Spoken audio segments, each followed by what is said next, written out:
Nous continuons notre étude, une étude qui nous aide à comprendre les temps dans lesquels nous sommes, l'âge de l'Église. Alléluia. L'ère de l'Église. Et aujourd'hui, nous allons voir en fait ce que la Bible veut dire, ce que la Bible est en train de dire en ce qui concerne l'époque dans laquelle nous sommes. Alléluia. Amen. Et pour cela, j'aimerais reprendre un verset que nous avons lu la dernière fois pour essayer d'apporter un peu plus de lumière, un peu plus d'éclaircissement pour que les gens ne pensent pas que c'est Dieu qui emmène les jugements sur la terre. Rappelez-vous que je vous ai expliqué que Dieu n'utilise pas les armes du diable pour punir son peuple ou encore pour enseigner ses enfants. Il n'utilise pas les armes du diable. C'est un Dieu d'amour. Il nous aime. Et le but est pour lui de protéger son Église au milieu des jugements qui se rabattent sur la terre. C'est ce qui s'était passé en Égypte. Lorsque les jugements s'abattaient sur l'Égypte, la Bible nous montre comment Dieu, dans son amour, a protégé ses enfants. Alléluia. Amen. Et donc, souvent, lorsque nous lisons certains termes, nous devons faire très attention aux mots qui sont utilisés, au langage. Alléluia. Amen. Et donc, j'aimerais nous emmener dans le livre d'Apocalypse, au chapitre 5. Parce que nous avons lu ces passages lors de notre dernière réunion. Apocalypse chapitre 5, le verset 1 dit « Puis je vis dans la main droite de celui qui était assis sur le trône un livre écrit en dedans et en dehors, scellé de 7 sceaux. Et je vis un ange puissant qui criait d'une voix forte, qui est digne d'ouvrir le livre et d'en rompre les sceaux. » Alléluia. Amen. Le verset 3 dit « Et personne dans le ciel, ni sur la terre, ni sous la terre, ne peut ouvrir le livre, ni le regarder. » Alléluia. J'aimerais attirer votre attention sur le mot « ouvrir ». Le mot « ouvrir ». Lorsque nous lisons ce mot, nous sommes en train de voir que Jésus fait l'action d'ouvrir le livre et de rompre. La question que nous devons nous poser est de savoir qu'est-ce que signifie ouvrir.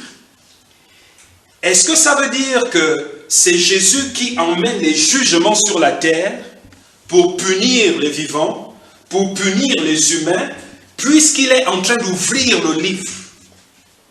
Alléluia.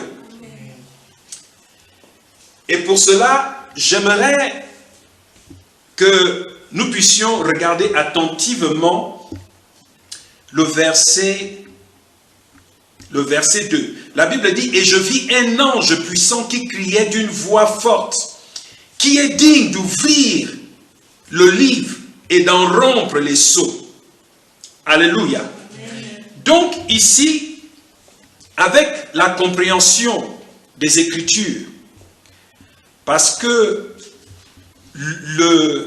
ce serait un danger d'interpréter un verset ou bien un terme sur la base d'un seul verset biblique.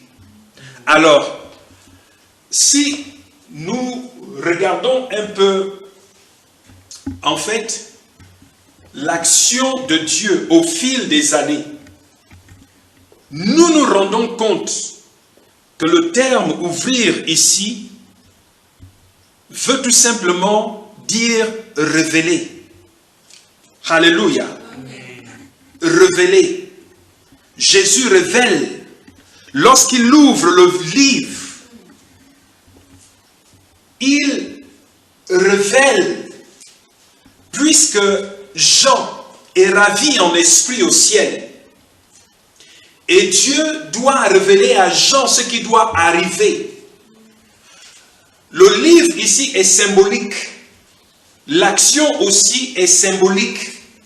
En d'autres termes, il ne fut trouvé aucun homme sur la terre, sous la terre et dans le ciel, digne de révéler. Alléluia. De révéler.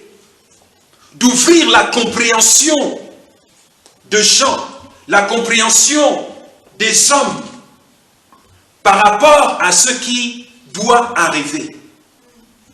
Et j'aimerais attirer votre attention ici pour ceux qui étudient les prophéties des temps de la fin. Ici, nous sommes dans une époque après la révélation de Daniel. Lorsque Dieu se révèle au roi Nebuchadnezzar pour lui montrer ce qui doit arriver, en commençant par son royaume, puisqu'il était roi à cette époque. Dans le livre d'Apocalypse ici, nous sommes après l'époque de la vision de Daniel. Alléluia.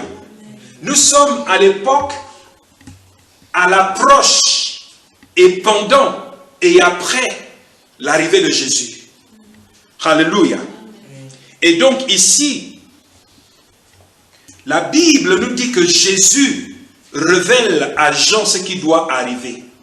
Donc, la révélation ici, l'importance, la raison pour laquelle j'apporte beaucoup plus de lumière sur le terme ouvrir ici, c'est afin que nous puissions avoir la compréhension que les jugements ne sont pas apportés par Dieu, mais les jugements sont apportés par le diable, par Lucifer, qui veut détruire la terre.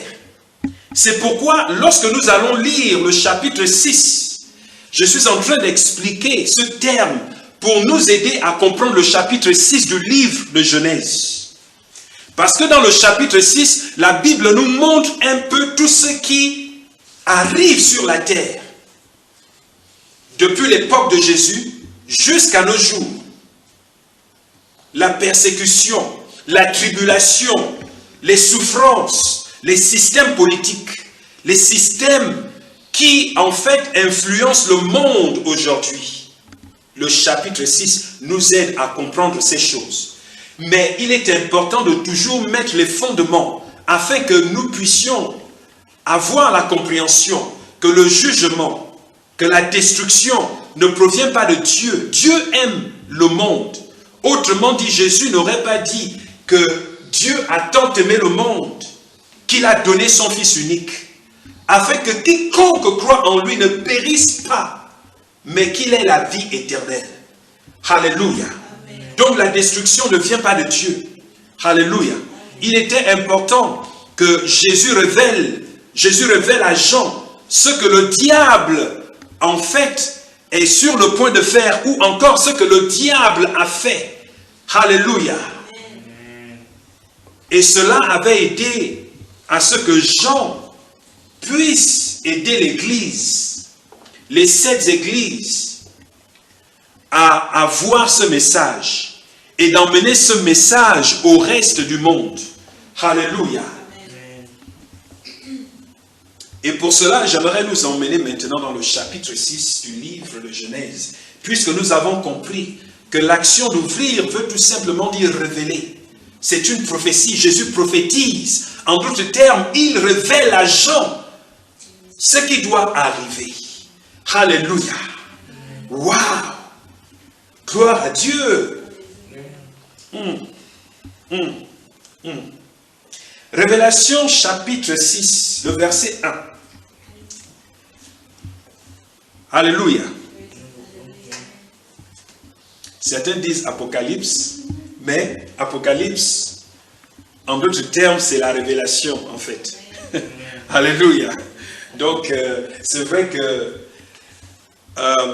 en français ou encore les francophones, nous utilisons le terme Apocalypse, mais c'est la révélation, en fait. C'est un livre de révélation, c'est un livre de prophétie. Alléluia. Gloire. Chapitre 6 d'Apocalypse, le verset 1, la Bible dit « Je regardais lorsque l'agneau ouvrit un des 7 sceaux. » Rappelez-vous le verset que nous avons lu, il était question d'ouvrir, donc de révéler.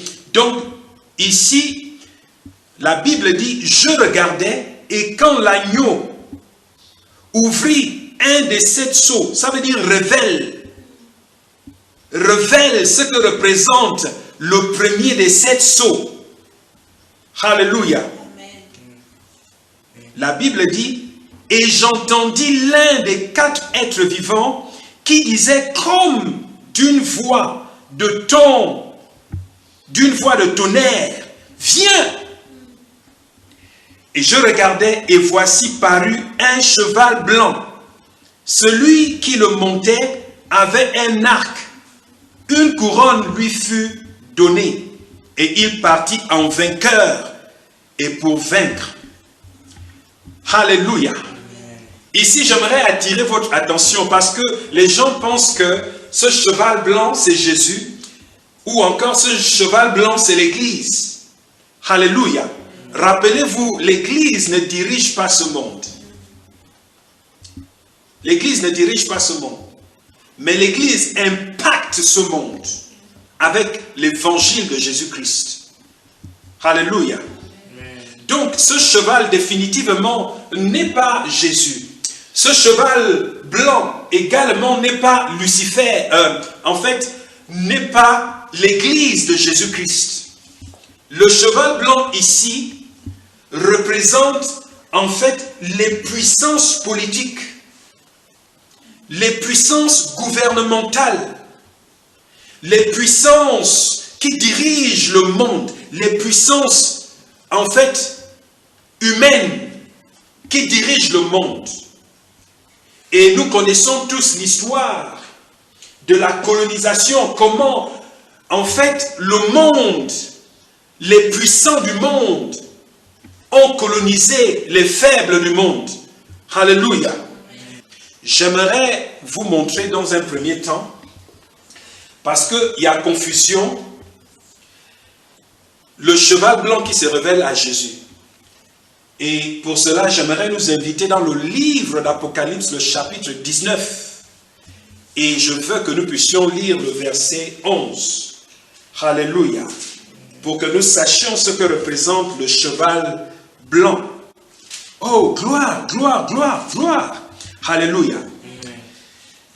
La Bible dit, dans Apocalypse 19, le verset 11 dit, puis je vis le ciel ouvert, et voici parut un cheval blanc. Celui qui le montait s'appelait fidèle et véritable.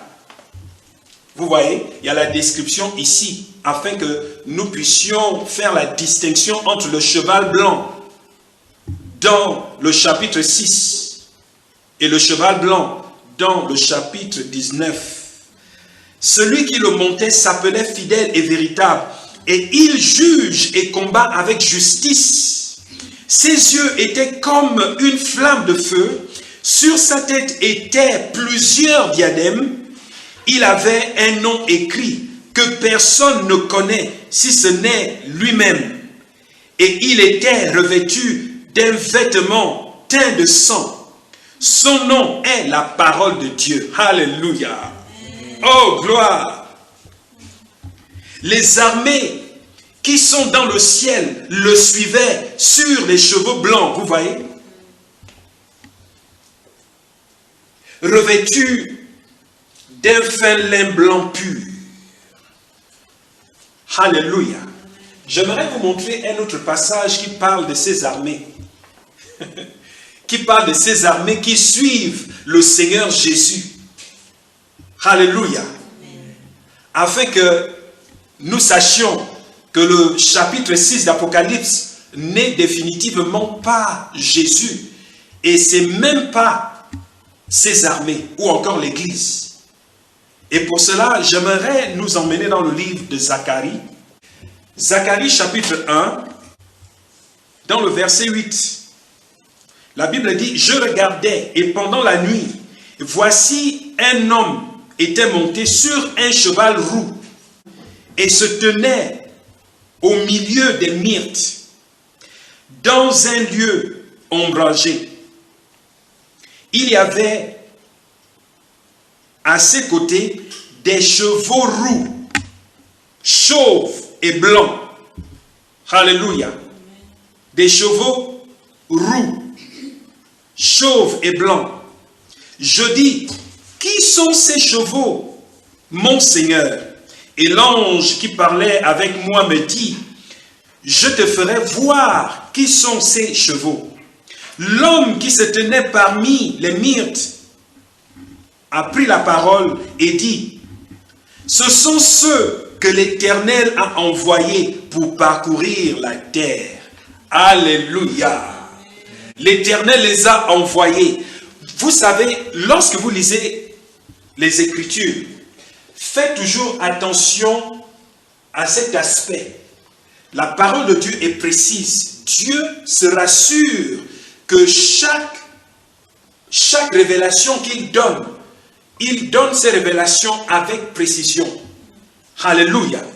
C'est pourquoi, en revenant dans le livre d'Apocalypse, le chapitre 6, revenons sur le chapitre 6.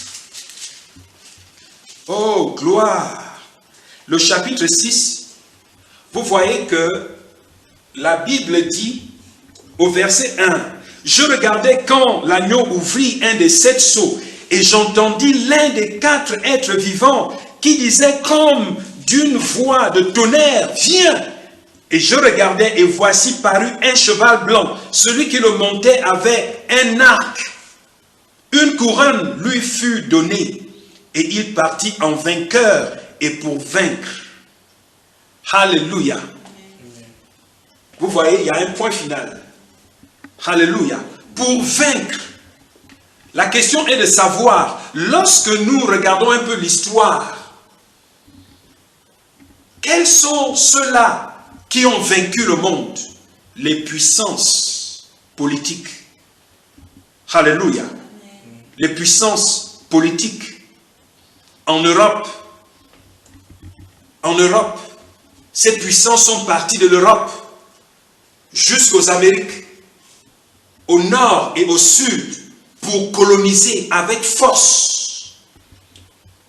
Ils ont détruit, ils ont volé, ils ont terrorisé. Vous savez, la Bible dit que le diable est là pour voler, pour détruire et pour tuer. Alléluia. Et nous voyons en fait cette tendance dans ces puissances politiques. En partant de l'Europe vers les Amériques, ils ont exterminé les peuples qu'ils avaient trouvés, les Amérindiens. Et ensuite, ces mêmes puissances, nous voyons comment ils partent de l'Europe jusqu'au Moyen-Orient et l'Asie. Pour faire quoi? Pour détruire, pour voler et pour tuer. La colonisation, l'impérialisme, la domination de la puissance d'un peuple sur d'autres peuples. Et la même tendance, nous le voyons également en Afrique, où ils partent de l'Europe pour venir détruire, coloniser, voler, piller et détruire. C'est ce que nous voyons en Afrique. Et nous le voyons même à l'époque lorsque Jésus naît. Lorsque Jésus naît, la Bible nous dit que Israël était sous la domination, la colonisation de Rome. Et Rome provient d'où? De l'Europe. Les puissances françaises, les puissances espagnoles, les puissances anglaises, toutes ces puissances qui arrivent en Afrique ont colonisé. Ces puissances proviennent de l'Europe. Alléluia. Le verset 3. Et quand il ouvrit le second sceau, j'entendis le second être vivant qui disait « Viens !» Et il sortit un autre cheval roux. Celui qui le montait reçut le pouvoir d'enlever la paix de la terre. D'enlever la paix de la terre. Afin que les hommes s'égorgeassent les uns les autres. Et une très grande épée lui fut donnée. Pour faire quoi? Pour détruire. Et nous sommes en train de voir que après cette révélation donnée à Jean à l'île de Patmos, nous voyons comment en fait les guerres prennent une autre tournure. Parce que avant cette époque, il y avait des guerres entre nations, des petites guerres. Parce que les nations qui existaient, c'était des petites nations. C'est vrai que nous parlons de Babylone, nous parlons de l'Égypte, nous parlons en fait de toutes ces grandes puissances qui existaient. Mais en fait, le degré des guerres qui avaient lieu avant cette époque n'était pas aussi grand que les guerres qui prennent forme après la révélation de Jean, où nous avons vu en fait comment les nations sont détruites. Alléluia. Et nous connaissons plus, en l'occurrence, la première et la deuxième guerre mondiale. Il y a eu plusieurs guerres entre nations qui impliquaient plusieurs nations contre d'autres nations du monde, jusqu'à ce que nous avons connu les plus grandes guerres que nous avons appelées les guerres mondiales. Enlever la paix de la terre. Une épée lui fut donnée. Et c'est cette épée-là que Lucifer, le diable, les anges déchus ont apporté à ces hommes inconvertis, qui malheureusement ont été manipulés. Ces puissances politiques, des nations impérialistes, des nations coloniales, qui ont apporté le terrorisme dans le monde entier, qui ont en fait enlevé la paix de la terre. Ces hommes sont manipulés par Lucifer. Et nous l'avons vu depuis le livre d'Ésaïe. Nous sommes en train de faire une étude pour vous montrer, parce que beaucoup pensent que l'Antéchrist va naître en Europe ou au Moyen-Orient. C'est ce que plusieurs de nos frères, hommes de Dieu, enseignent dans le monde entier. Allez-y sur Internet. Lorsqu'ils font l'étude et qu'ils enseignent, tous disent que l'Antéchrist va naître quelque part en Europe. Le problème ici, c'est que nous ne comprenons pas. La Bible parle de deux types d'antichrist. La Bible parle de l'esprit d'antichrist. Et la Bible parle aussi des antichrists. Ça veut dire des hommes qui sont manipulés par Lucifer, qui est en fait l'antichrist, comme je vous ai montré depuis au ciel, lorsque l'orgueil monte dans le cœur de Lucifer pour essayer de renverser le royaume de Dieu. Et la Bible dit qu'il est précipité sur la terre. Et c'est comme ça qu'il commence à tromper, à corrompre l'humanité à partir d'Adam et Ève jusqu'à aujourd'hui. L'antichrist est né depuis au ciel. Il n'est pas né en Europe comme nous enseignons. L'antichrist qui naît en Europe n'est rien d'autre qu'un leader, un homme qui est l'incarnation du diable.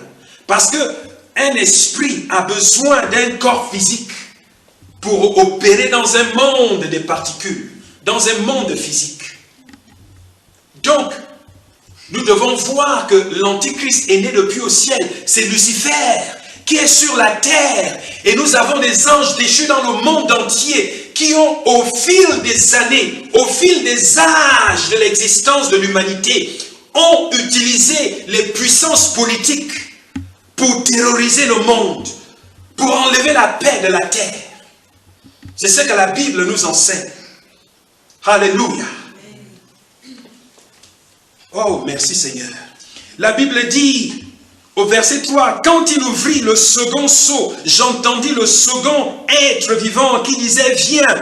Et il sortit un autre cheval roux, celui qui le montait reçut le pouvoir d'enlever la paix de la terre, afin que les hommes s'égorgeassent les uns les autres, et une grande épée lui fut donnée. Et quand il ouvrit le troisième sceau, j'entendis le troisième être vivant qui disait, viens. Je regardais, et voici parut un cheval noir. Celui qui le montait avait une balance dans sa main. Et j'entendis au milieu des 4 êtres une voix qui disait, une mesure de blé pour un denier et 3 mesures d'orge pour un denier, mais ne fais point de mal à l'huile et au vin. Qu'est-ce que ça veut dire? Le système économique. Non seulement Lucifer utilise les hommes inconvertis pour diriger le monde à travers la politique, à travers les gouvernements, mais il se sert également de l'économie. D'où les systèmes introduits que nous avons tous appris à l'école, les systèmes de capitalisme, les systèmes socialistes, tous ces systèmes en fait qui aident à diriger, à gérer l'argent, l'argent des nations, l'argent du monde.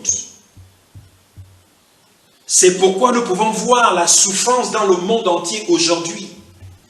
Alléluia. Une balance. La balance représente quoi? La balance représente en fait la gestion des ressources. Les ressources. Nous savons que sans les ressources, nous ne pouvons pas vivre. Alléluia. Nous parlons des ressources financières, nous parlons des ressources naturelles, nous parlons des ressources matérielles, toute forme de ressources, même jusqu'aux ressources humaines. Dans toutes les nations aujourd'hui, pour avoir un emploi, vous avez besoin de connaître. En fait, l'interview même n'a plus de valeur parce que vous pouvez aller à l'interview aussi bien que vous allez répondre à toutes les questions.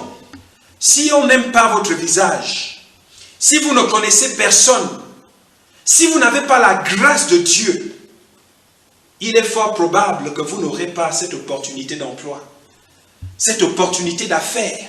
C'est pourquoi vous pouvez voir dans plusieurs nations, il existe des associations dans chaque secteur d'activité. Des associations dans chaque classe sociale. Afin que si vous voulez atteindre une classe sociale, si vous ne connaissez personne dans ce cercle, vous n'allez jamais parvenir. Alléluia.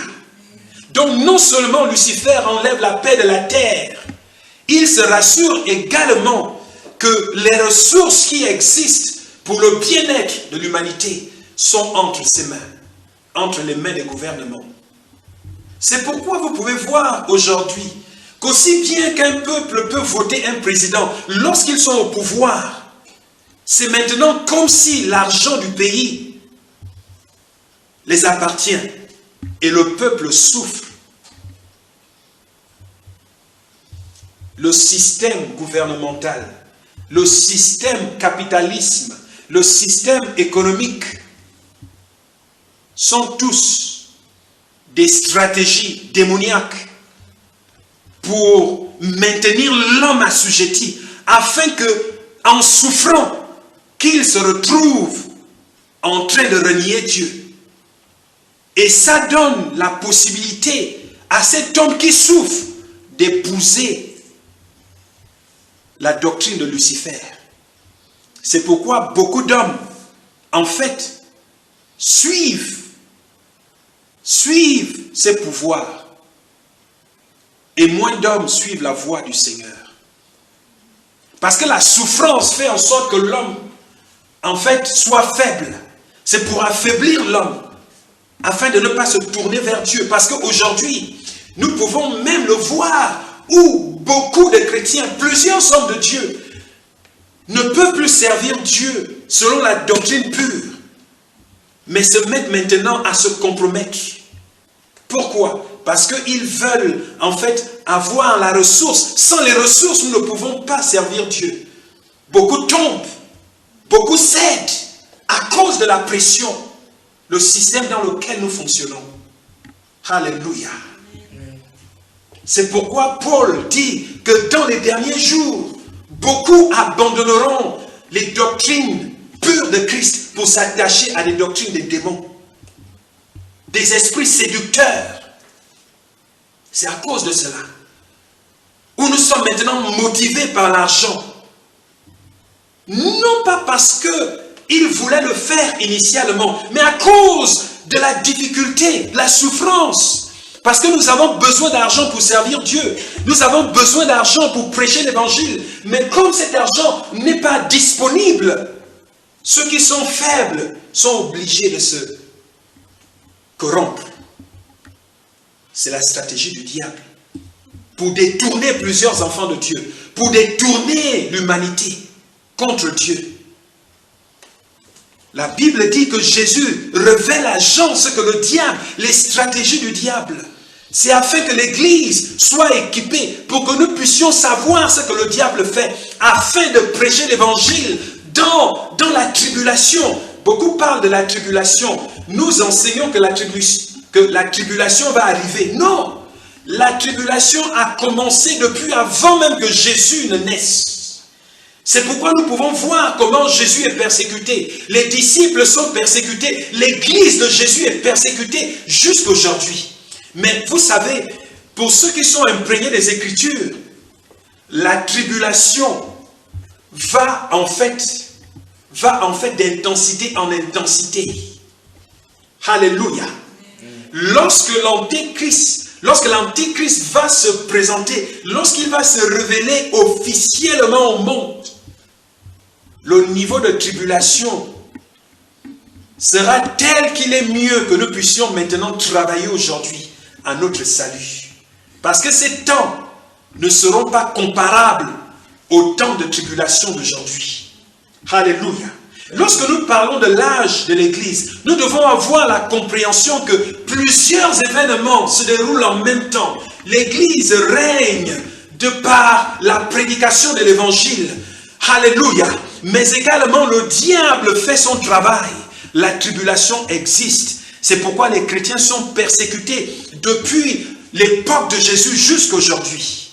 Parce que nous sommes dans les temps de la tribulation. Alléluia. Oh, gloire. Gloire. Le verset 5. Laissez-moi aller au verset 7. Et quand il ouvrit le 4e sceau, j'entendis la voix du 4e être vivant qui disait « Viens !» Et je regardais et voici un cheval d'une couleur pâle. Celui qui le montait se nommait la mort et le séjour des morts l'accompagnait. Alléluia. Le séjour des morts accompagne toujours la mort. La mort est un esprit. La Bible dit que le dernier ennemi qui sera détruit, c'est la mort. C'est le dernier ennemi qui sera détruit, dit la Bible. Alléluia. Amen. Et ici, la Bible dit, je regardais et voici parut un cheval d'une couleur pâle. Celui qui le montait se nommait la mort et le séjour des morts l'accompagnait. Le pouvoir leur fut donné sur le quart de la terre pour faire périr les hommes par l'épée. Vous voyez, l'épée.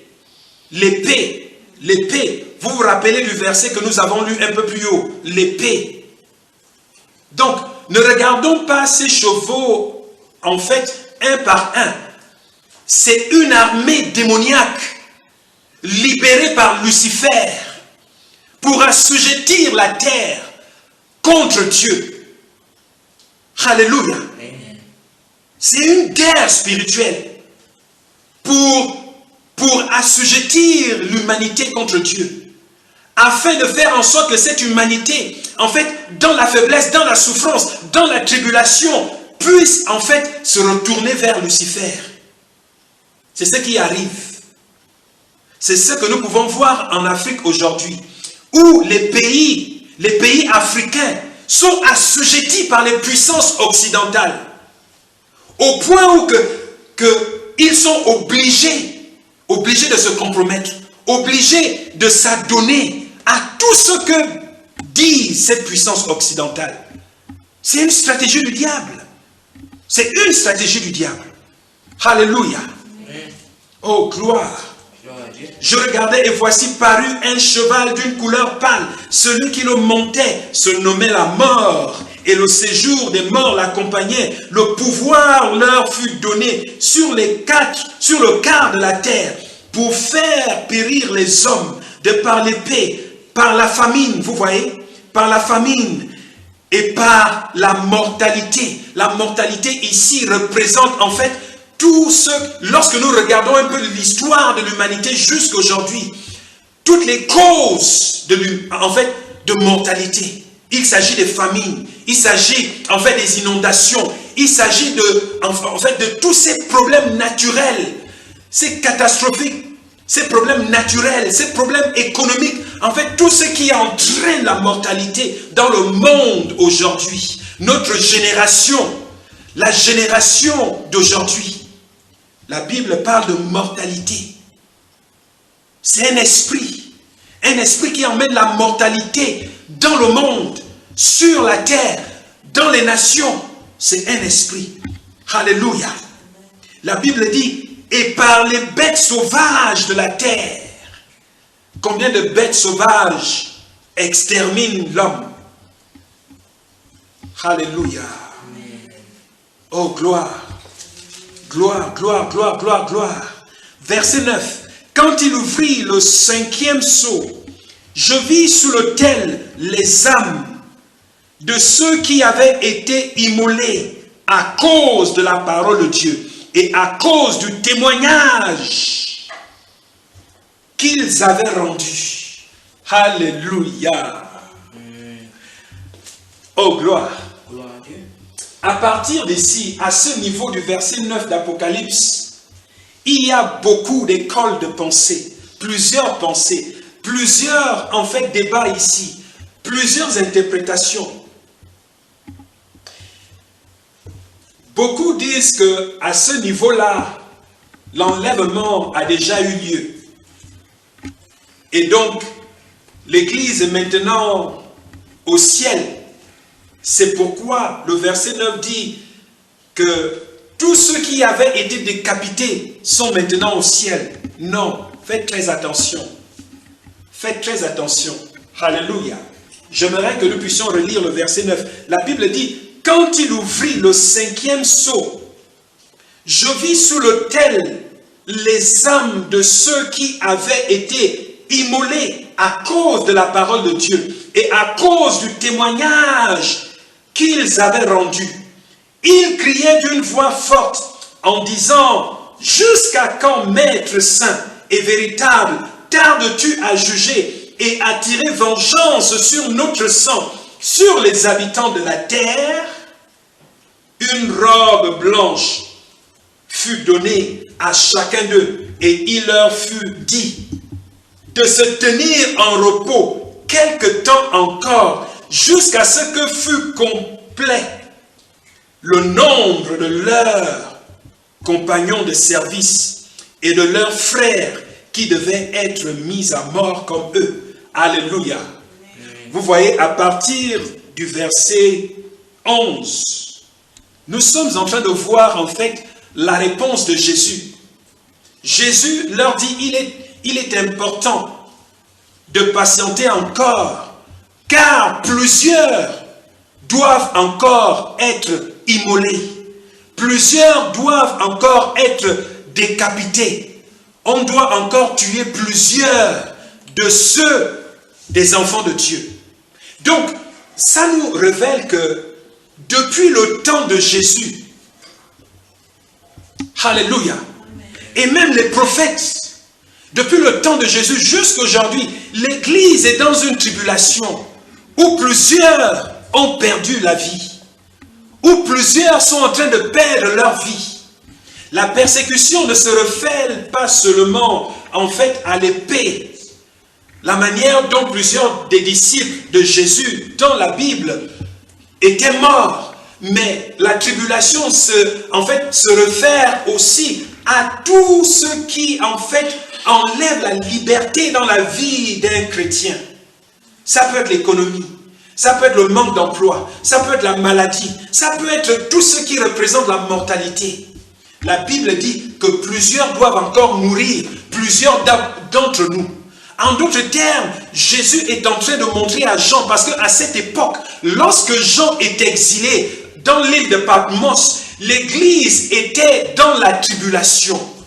Les enfants, les chrétiens, les croyants souffraient, ils étaient dispersés.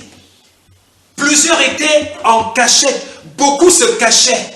Donc c'était une persécution, qui était telle que beaucoup étaient en train de mourir. Donc l'espoir de plusieurs chrétiens n'était plus là. Donc Jésus avait besoin de se référer à Jean pour lui dire de persévérer encore. De persévérer encore. Alléluia. Je crois que c'est ce que Dieu nous dit aujourd'hui, de persévérer encore. Parce que plusieurs de nos frères dans plusieurs pays africains, plusieurs pays au Moyen-Orient, plusieurs pays en Europe et aux Amériques, dans les îles, plusieurs chrétiens souffrent. Plusieurs chrétiens, font face à une tribulation, à la persécution. Mais le message de Jésus aujourd'hui, c'est de dire, persévérez. Soyez forts. N'abandonnez pas. Ne soyez pas, ne soyez pas en manque d'espoir. Ayez l'espoir. Je suis à l'œuvre. Alléluia. J'arrive bientôt. J'arrive très bientôt. Alléluia. Et ma récompense est avec moi. Je donnerai la récompense à tous ceux-là qui vont vaincre, à tous ceux-là qui vont triompher de la persécution, ceux-là qui vont triompher, qui vont vaincre Lucifer et ses stratégies et ses systèmes. Alléluia. C'est ça le désir de Christ. Jésus dit à l'église aujourd'hui que bien qu'étant dans la persécution, bien qu'étant dans le système de ce monde, vous devez vaincre. Vous devez vaincre la persécution. Vous devez vaincre la manipulation. Vous devez vaincre tous ceux qui agissent contre l'église, contre vos vies. C'est le message de Jésus aujourd'hui. Alléluia. Donc nous devons voir tous ceux-là qui sont morts depuis le temps de Christ jusqu'aujourd'hui. Leur sang crie. Le sang des enfants de Dieu crie. Ce sang-là crie. Et au ciel, il crie à Dieu. Alléluia. La Bible ne fait pas, la Bible ne se contredit pas. L'apôtre Paul dit que les morts en Christ dorment. Alléluia. Les morts en Christ dorment. Et à cause de ce verset, lorsque je dis que le sang des enfants de Dieu crie, ils sont morts, mais leur sang est toujours sous la terre. C'est ce sang-là qui crie. Ce sang représente la voix des saints. Alléluia. La persécution des saints, ce sang crie jusqu'aujourd'hui. Rappelez-vous, nous avons lu le chapitre 4 et le chapitre 5 et nous avons vu, que chaque prière de l'Église est prise en considération par Jésus au ciel. Et Jésus est en train de réunir le ciel en ce moment. Depuis l'époque de Jésus jusqu'à aujourd'hui, le ciel est en train de réunir toutes les preuves. Et le ciel est en train de documenter toutes ces choses. C'est pourquoi la Bible dit dans le chapitre 21, le chapitre 20 du livre d'Apocalypse, la Bible dit que les livres seront ouverts. Les livres seront ouverts au jugement du grand trône blanc. Les livres seront ouverts. Il s'agit de quels livres? Il s'agit des livres, dans lesquels le ciel documente toute la méchanceté des hommes, toute la méchanceté de Lucifer et de ses anges, Dieu est un Dieu juste. La justice de Dieu est telle que toutes ces choses sont en train d'être réunies en ce moment. Si bien que lorsque le temps favorable viendra, la Bible dit au chapitre 20 que ces livres seront ouverts ensemble avec le livre de vie. Alléluia. Gloire à Dieu. Waouh, waouh, waouh, waouh, waouh, waouh. Alléluia. J'aimerais que nous puissions nous arrêter là. Que nous puissions nous arrêter là. Levons-nous et prions. Alléluia.